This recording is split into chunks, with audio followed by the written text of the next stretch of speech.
আসসালামু আলাইকুম দর্শক, মাই টিভি সংবাদে আপনাদের সবাইকে আমন্ত্রণ জানাচ্ছি। আমি নাদিয়া আলম। শুরুতেই জানিয়ে দেব সংবাদ শিরোনাম। শান্তি ও নিরাপত্তা রক্ষায় জাতিসংঘের শান্তিরক্ষী বাহিনীতে বাংলাদেশ একটি নির্ভরযোগ্য নাম, বললেন প্রধানমন্ত্রী। অস্ত্র প্রতিযোগিতা বন্ধের আহ্বান। ষষ্ঠ উপজেলা নির্বাচনের তৃতীয় ধাপে 87 উপজেলা চলছে ভোট গ্রহণ। 16টি উপজেলায় ভোট হচ্ছে ইভিএমে। 58,000 পুলিশ সদস্য মোতায়েন। কলকাতার সঞ্জীবা গার্ডেনের সেপটিক ট্যাঙ্ক ভেঙে মাংসের টুকরো উদ্ধার। এমপি আডার হত্যাকাণ্ডে অভিযুক্ত শিমুল ভূঁইয়ার সহযোগী গ্রেফতার। দক্ষিণ উপকূলে ঘূর্ণিঝড় রেমালের তাণ্ডব রেখে গেছে ক্ষতচিহ্ন। দানবীয় জলোচ্ছ্বাস, নিঃস্ব কয়েক হাজার পরিবার। প্রতি বছরই ঈদুল আজহার শীর্ষে থাকে মুন্সিগঞ্জের মীর কাদিমের গরুর চাহিদা। এবারও ব্যস্ত খামারিরা, দামও বেশি।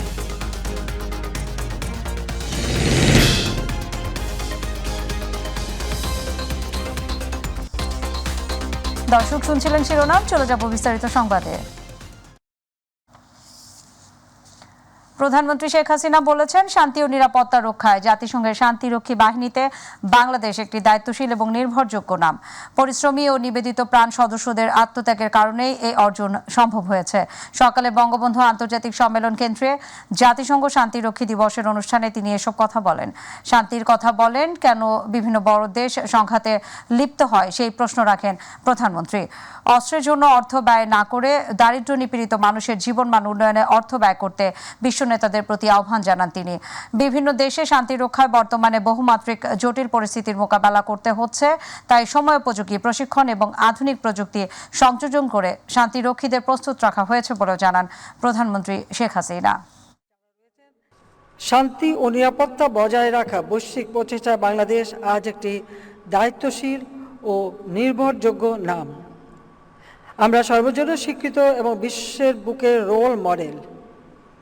এই অর্জনের পিছনে রয়েছে আমাদের সশস্ত্র বাহিনী ও পুলিশ বাহিনী, টেকসই, পরিশ্রমী, নিবেদিত প্রাণ সদস্যদের মহান আত্মত্যাগ ও অমূল্য অবদান। আমরা আজ জাতিসংঘ শান্তিরক্ষা কার্যক্রমে বাংলাদেশের অংশগ্রহণে 36 বছর উদযাপন করছি। বাংলাদেশ আজ বিশ্বের অন্যতম বৃহৎ শান্তিরক্ষী প্রেরণকারী দেশ এবং সক্রিয় অংশগ্রহণকারী হিসেবে অত্যন্ত সুনাম ও গৌরবের সাথে কাজ করে চলছে। শান্তিপ্রিয় দেশ হিসেবে বাংলাদেশ শান্তিরক্ষী বাহিনী 1988 সাল থেকে জাতিসংঘের অধীনে বিশ্ব শান্তি প্রতিষ্ঠায় একযোগে কাজ করে যাচ্ছে।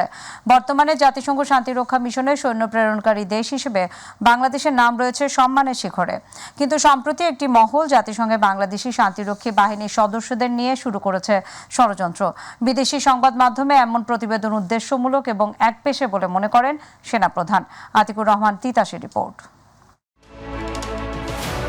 জাতিসংঘ শান্তিরক্ষা মিশনের দীর্ঘ ইতিহাসের শুরু জাতিসংঘের জন্মের মাত্র 3 বছর পর 1948 সাল থেকে। জাতিসংঘ শান্তিরক্ষা কার্যক্রমে শান্তিরক্ষী প্রেরণকারী দেশ হিসেবে বাংলাদেশের যাত্রা শুরু 1988 সালে। সে সময় এদেশের উর্দিপাড়া সদস্যদের ইরান ও ইরাকের মধ্যে অস্ত্রবিরতি পর্যবেক্ষণে মোতায়েন করা হয়েছিল।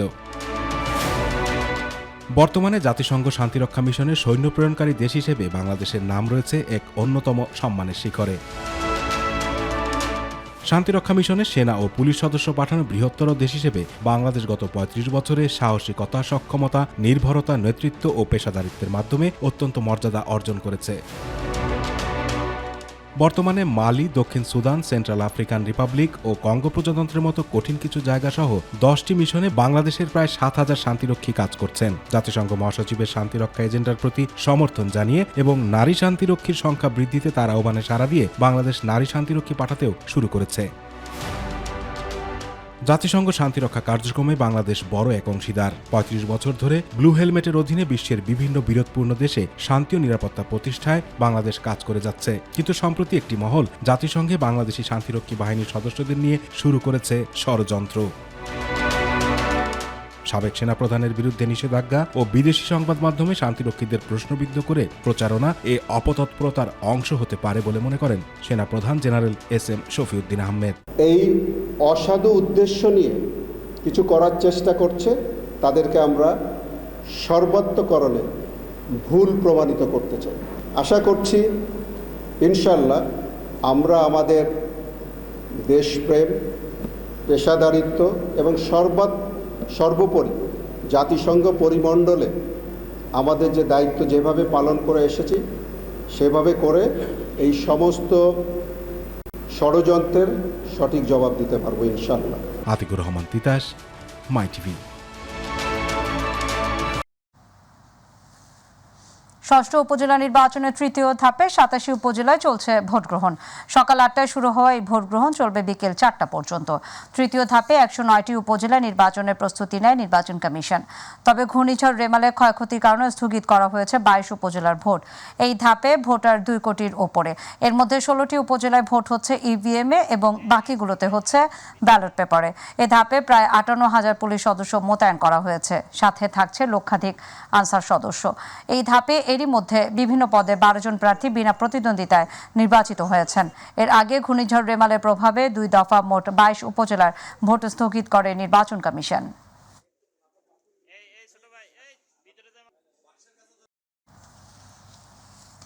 দর্শক, এই মুহূর্তে লালমনিরহাট থেকে ভোটের খবর জানাচ্ছেন মাহফুজ সাজু।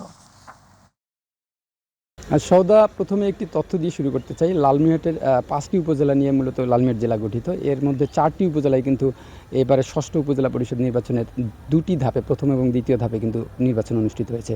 আজ তৃতীয় ধাপের নির্বাচনে লালমনিরহাট সদর উপজেলার নির্বাচন অনুষ্ঠিত হচ্ছে। এই সদর উপজেলাটি মূলত পৌরসভা এবং 9টি ইউনিয়ন নিয়ে গঠিত। এর মধ্যে গোটা উপজেলায় কিন্তু 2,89,606 জন ভোটার রয়েছে। আর আমি এই মুহূর্তে অবস্থান করছি ফজলুল করিম গার্লস স্কুল বিদ্যালয় কেন্দ্রটিতে। এখানে আমরা সকাল থেকে এসে দেখেছি যে ভোটারের যে দীর্ঘ লাইন থাকার কথা, সেই লাইনটি কিন্তু নেই।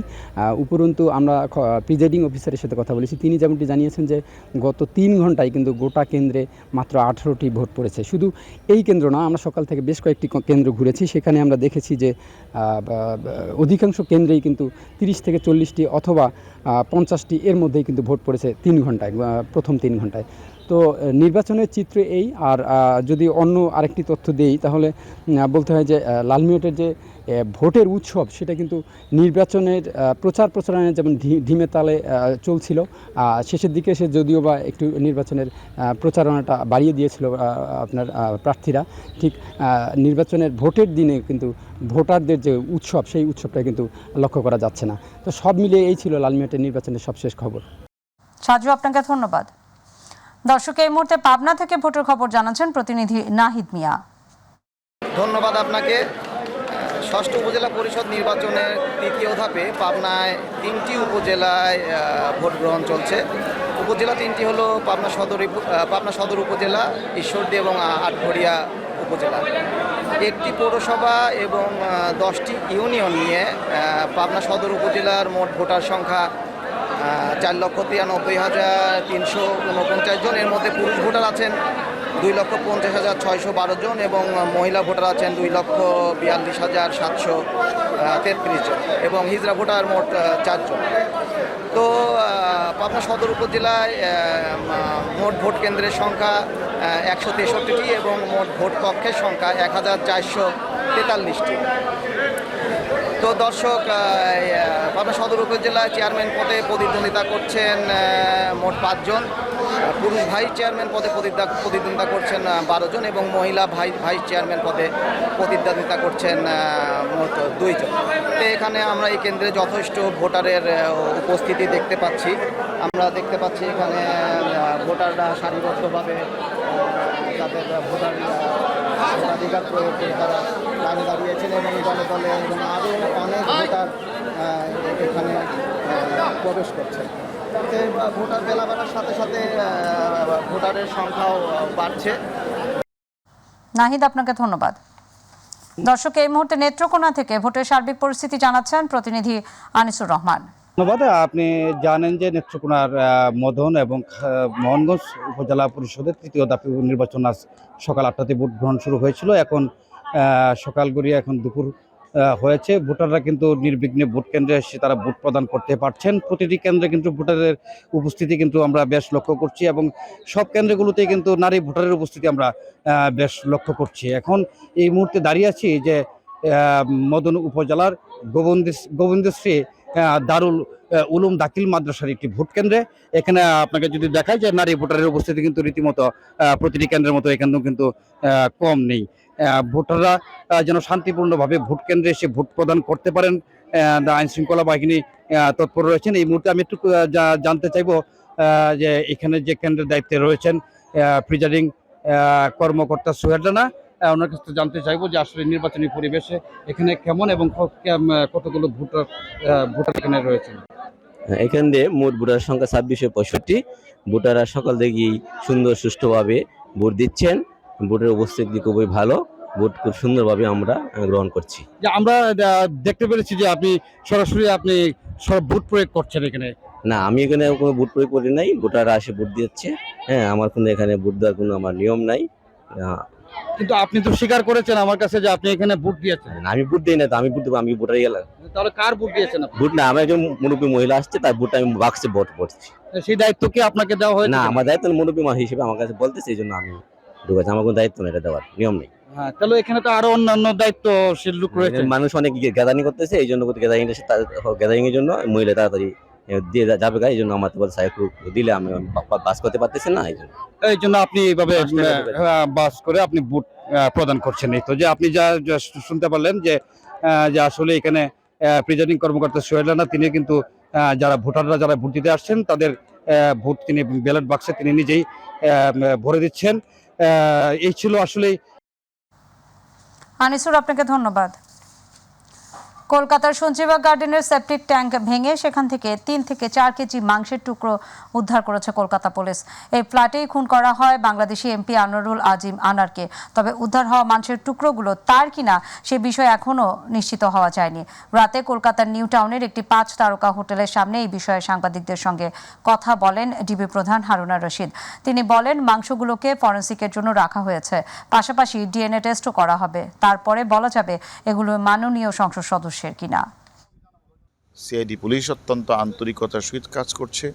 যেই জায়গাগুলিতে আমরা অপরাধীর কাছে তথ্য প্রমাণ পেয়েছি, যে সকল অপরাধী মূল ঘাতক আমাদের কাছে আছে বাংলাদেশে, সেই আমাদের যে তথ্যগুলি সেই তথ্য অনুসারে আমরা এখানে এসে সিআইডিগুলিকে সব জায়গায় আমরা পরিদর্শন করেছি এবং আমরা সেখানে পিওগুলি ভিজিট করেছি। যে মূল পিও যেটা, সেখানে আমরা আজকে তাদেরকে রিকোয়েস্ট করার পরে তারা কিন্তু সেখানে এই সেফটি ট্যাঙ্কি সোয়ারেজ লাইনে তারা ফ্লাশ করে সেফটি ট্যাঙ্কি থেকে তারা সেখান থেকে বেশ কিছু মাংসের টুকরা তারা কিন্তু উদ্ধার করেছে এবং সাথে সাথে এই মাংসের টুকরাগুলি কিন্তু ফরেনসিকের জন্য কিন্তু রাখা আছে এবং ফরেনসিক করা হবে, পাশাপাশি ডিএনএ টেস্ট করা হবে। তারপরে বলা যাবে এটা আমাদের বাংলাদেশের মাননীয় সংসদ সদস্যের কিনা। এদিকে এমপি আনার হত্যাকাণ্ডে অভিযুক্ত আমানুল্লাহ আমান ওরফে শিমুল ভূঁইয়ার সহযোগী সাইফুল আলমকে যশোর থেকে গ্রেফতার করেছে গোয়েন্দা পুলিশ। মঙ্গলবার রাত 10:30টার দিকে যশোর শহরের রায়পাড়া বাবলাতলা এলাকায় একটি মৎস্য হ্যাচারি থেকে তাকে গ্রেফতার করা হয়। মৎস্য শ্রমিক পরিচয়ে সাইফুল 5 দিন ধরে সেখানে আত্মগোপনে ছিলেন। জানা গেছে, গ্রেফতারের সময় তার কাছ থেকে মোবাইল ফোন এবং বোমা তৈরির বিস্ফোরক উদ্ধার করা হয়। এছাড়া তিনি 3টি হত্যা এবং একটি অস্ত্র মামলার আসামি। যশোর ডিবি পুলিশের এসআই মফিজুল ইসলাম বলেন, সাইফুল নিষিদ্ধ ঘোষিত পূর্ব বাংলা কমিউনিস্ট পার্টির নেতা। সে ভারতে পলাতক ছিল, গত 19 মে যশোরে ফেরে। কুয়াকাটা সংলগ্ন দক্ষিণ উপকূলে ঘূর্ণিঝড় রেমালের তাণ্ডব রেখে গেছে ক্ষতচিহ্ন। ঝড়ের দানবীয় বায়ুচাপ আর জলোচ্ছ্বাসের প্রভাবে নিঃস্ব হয়ে গেছে কয়েক হাজার পরিবার, ভেসে গেছে কয়েক হাজার ঘের পুকুরের মাছ। ক্ষতিগ্রস্তরা বলছেন, রেমালের তাণ্ডব লীলা ছিল দুঃস্বপ্নের মতো। উপকূলবাসীর দাবি, 2 দিন ব্যাপী স্থায়ী ঘূর্ণিঝড় রেমাল বদলে দিয়েছে তাদের পূর্বের সকল অভিজ্ঞতা। প্রতিনিধি সাইফুল ইসলাম রয়েলের রিপোর্ট, জানাচ্ছেন আতিকুর রহমান তিতাস।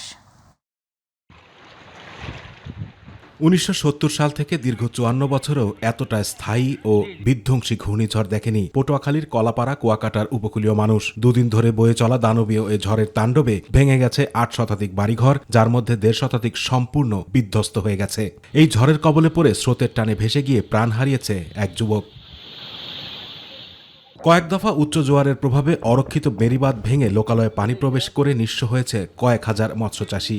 অন্তত 10 লক্ষ টাকার মাছ পণ্য চলে গেছে। আমি এখন বর্তমানে নিঃস্ব অবস্থায় আছি, কি করব। হতাশ। 30টা হাঁস ছিল, 5টা ছাগল ছিল, সব নষ্ট হয়ে গেছে। আমার ঘর ভেঙে চুরমার হয়ে গেছে। অপরদিকে জলোচ্ছ্বাসের প্রভাবে জলাবদ্ধতায় চরম দুর্ভোগ পোহাচ্ছেন নিম্নাঞ্চলে বসবাসরত হাজার হাজার মানুষ। তারা বলছেন ভেজা উনুনে হাঁড়ি না ওঠায় শুধুমাত্র বিস্কুট আর শুকনো খাবার খেয়েই জীবন রক্ষা করছে বন্যা কবলিতরা। আমি ঘরের মধ্যে ছিলাম রাতে আল্লাহ আমাদের বাঁচাইছে, কোনো মালামাল রক্ষা করতে পারিনি। আমরা ঘরে থাকা অবস্থায় গাছ পড়ছে, বাচ্চা কাচ্চা লই অকুল নেমে গেছি, এখন ঘরে থাকার মতো পরিবেশ নাই, রান্না বাড়াও নাই, ঘরের ভিতরে বন্যে সবকিছু লই গেছে, মুড়ি আর বিস্কুট দিয়ে গেছে, আর কোনো খাবার আমরা পাইনি। বন্যায় আমার নিয়ে গেছে, আমি যে দুগা বউ বাচ্চা পোলামান নিয়ে যে এখন খামো এরকম কোনো আমার পরিস্থিতি নাই। আমার ঘরে কোনো মালামাল নাই, সব পানি উঠতে বাসায় লই গেছে। মৎস্য বিভাগ বলছে রেমালের তাণ্ডবে অন্তত 25 কোটি টাকার ক্ষতি হয়েছে উপকূলীয় চাষিদের। তবে ক্ষতিগ্রস্তদের তালিকাভুক্ত করে সরকারি সহায়তা প্রদানের আশ্বাস দিলেন মৎস্য কর্মকর্তা। চাষিরা যারা আছেন, যারা সাদা মাছ চাষি বা চিংড়ি চাষি আছেন, তারা অনেক ক্ষতিগ্রস্ত হয়েছে। আমরা ইতিমধ্যে তাদের তালিকা প্রস্তুত করছি। আশা করছি যে আমরা সরকারের মাধ্যমে এই ক্ষতিগ্রস্ত মাছ চাষি এবং চিংড়ি চাষিদেরকে পুনর্বাসনের ব্যবস্থা করতে পারব। এদিকে খাদ্যশস্য, নগদ অর্থ ও শুকনো খাবার দেওয়ার পাশাপাশি ক্ষতিগ্রস্তদের সহায়তার বিষয়ে সর্বোচ্চ পদক্ষেপ নেওয়ার কথা জানালেন উপজেলা নির্বাহী কর্মকর্তা। 760টি ঘর আংশিক কিংবা পুরোপুরি বিধ্বস্ত হয়েছে। এগুলো মোকাবেলায় আমরা এখন পর্যন্ত 12 লক্ষাধিক নগদ টাকা, 250 টন খাদ্যশস্য, 1000 প্যাকেট আমাদের শুকনো খাদ্য সহ পর্যাপ্ত প্রস্তুতি আমাদের রয়েছে। ক্ষতিগ্রস্ত হয়েছেন প্রত্যেকেই পর্যাপ্ত পরিমাণ সহায়তা পাবেন। ধ্বংসযজ্ঞের ভেতর থেকেই আবারও ঘুরে দাঁড়াবে উপকূলের মানুষ, এমনটাই প্রত্যাশা ভুক্তভোগীদের। আতিকুর রহমান তিতাস, মাই টিভি।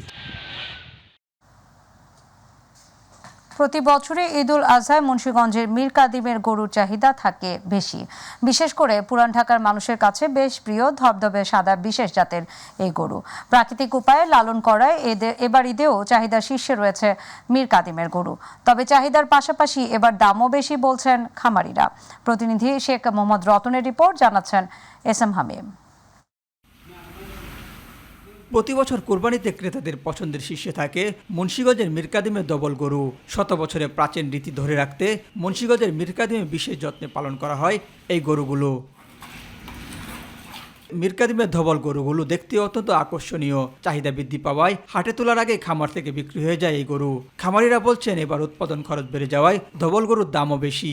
খাবারে মনে করেন দাম বাড়তি, এই কারণে আমার গরু পালতে এবছর খুবই সিমটিম খেয়ে গেছে মালিক মহাজন।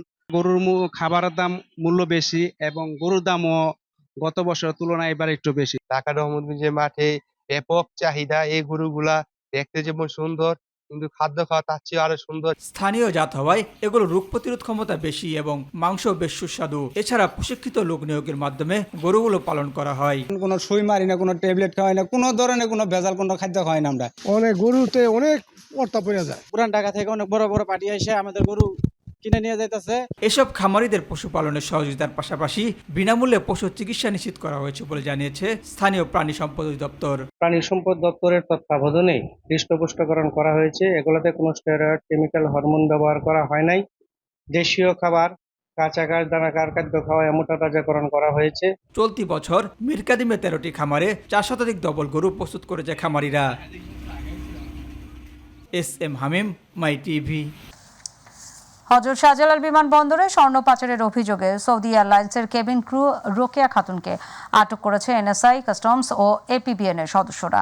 মঙ্গলবার রাতে তাকে আটক করা হয়। জানা গেছে ফ্লাইটটি মঙ্গলবার রাত 10টায় ঢাকায় অবতরণ করে। এ সময় গোপন তথ্যের ভিত্তিতে এনএসআই, কাস্টমস এবং এপিবিএন এর যৌথ উপস্থিতিতে রোকেয়া খাতুনকে কাস্টমস গ্রিন চ্যানেলে তল্লাশি করে। এ সময় তার কাছ থেকে 11টি স্বর্ণের বার, 8টি স্বর্ণের চুড়ি এবং 1টি স্বর্ণের চেইন পাওয়া যায়, যার আনুমানিক ওজন 1979 গ্রাম।